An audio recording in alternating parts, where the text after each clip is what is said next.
O yan, tapos na po tayo nagparehistro. Nag-start ako ng quarter to 7. Natapos ako ng mga quarter to 9 din po. So mabilis lang dito. So ito yan, Imvic Otis. So nandito na lahat, one-stop shop. So insurance, emission, LTO. So dito na. So kung once baguhan lang kayo, then ayaw nyong bumili ng insurance dito, so pwede rin sa labas para makamura kayo. Kasi insurance dito nila is 600. Third party lang po yung liability. So kung mayroon kayong ibang insurance na makukunan, so bumili na lang kayo sa labas, tapos dalhin nyo na lang dito. Yung ano nila, emission is 560. So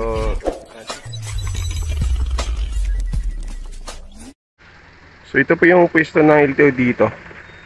So pag mas pumasok nyo dito sa may Cristobal, yan, makikita nyo na po yung parang tulay. So bago magtulay, kaliwa.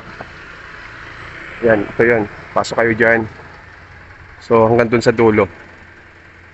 So yan po yung pinaka-entrance. So ito yung kahabaan ng Cristobal. Ito palabas na po to ng UN Avenue. Ayan. So madali lang po siya ang puntahan.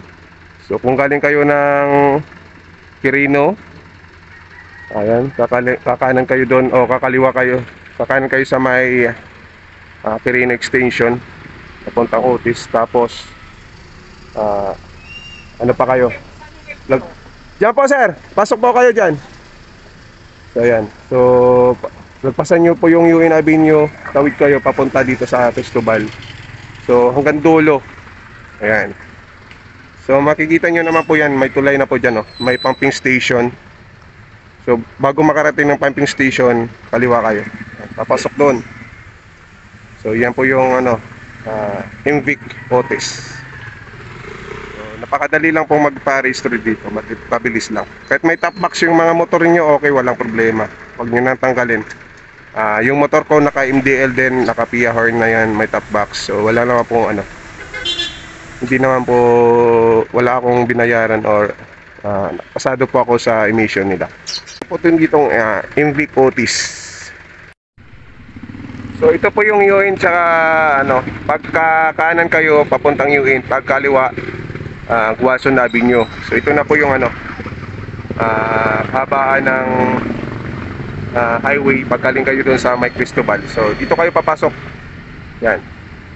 Ito yung papasokan nyo papunta doon. So dating Unilever warehouse po to.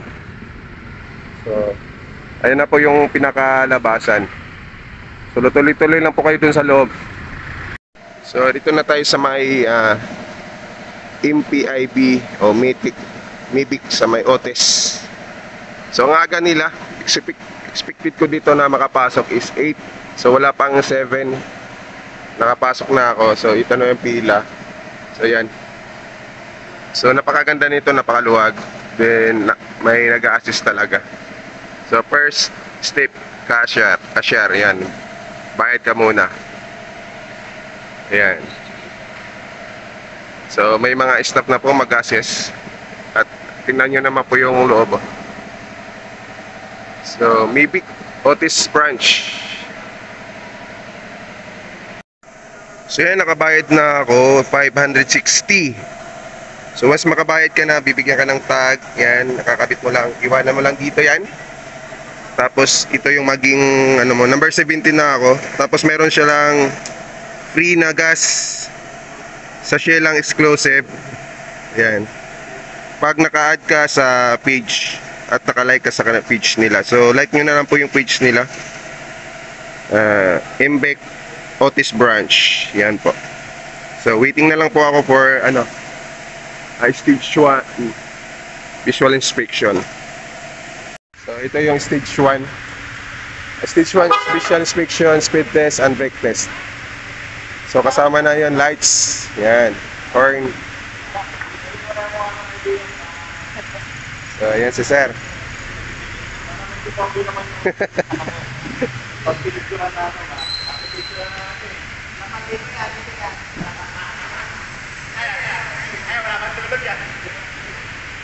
So okay yung speed speed test tapos lights and horn.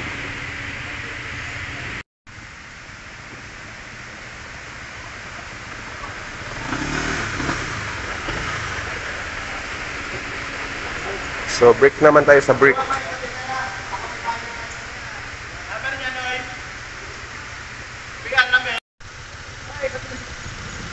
So rear brake testing.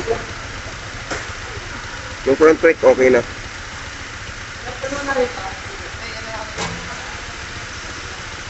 Ayan. Brake. Okay. Nice.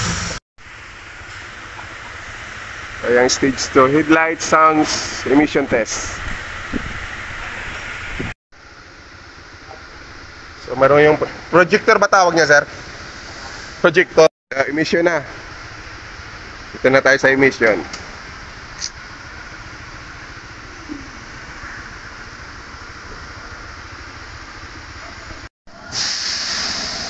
So emission tayo.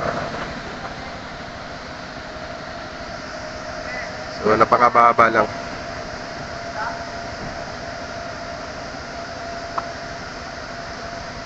So pasado. Good. Tingnan lang tayo ng release ng ating papers, tas punta na tayo ng LTO. So ganun kabilis dito, wala pang 5 minutes yata yung ginawa nila from stage 1 to stage 2. So yan. So update tayo mamaya sa LTO na po tayo. Lods. Na rin silang insurance 600 sa mga motor. 1-1 naman po sa mga 4 wheels. So mas maganda kung meron kayong sariling insurance pag pumasok kayo dito para mas mabilis. Saka mas makakamura kaya yata sa labas sa ibang mga insurance. Then kailangan kung dito kayo bibili ng insurance, mag-Xerox nyo na lang yung ano nyo, yung ORCR nyo. May extra kayong ORCR na Xerox. So yan, tapos na po tayo nagparehistro. Nag-start ako ng 6:45. Natapos ako ng mga 8:45 din po. So mabilis lang dito. So ito yan, Imvic Otis. So nandito na lahat, one stop shop sa insurance, emission, LTO. So dito na. So kung once baguhan lang kayo, then ayaw nyong bumili ng insurance dito, so pwede rin sa labas para makamura kayo. Kasi insurance dito nila is 600. Third party lang po yung liability. So kung meron kayong ibang insurance na makukunan, so bumili na lang kayo sa labas, tapos dalhin nyo na lang dito. Yung ano nila emission is 560. So check na yan lahat. Ilaw, brake, tapos headlight, horn. So lahat na po yan, tapos yung emission sa smoke. So ayan, 560. So yan po. So sa LTO naman po, dito na po lahat. So that's it. Napakabilis lang dito. Napakagandang hindi ka mainitan, nasa loob ka. Medyo may portion na aircon pag nasa LTO, waiting na po ng release. Medyo aircon yung waiting area nila. Pero sa may emission, dito lang po sa labas. Pero okay naman, nasa loob lang naman ng warehouse na yan. So salamat, and subscribe na lang po sa aking channel, itong Macadinho Vlog. And thank you. God bless. Bye bye.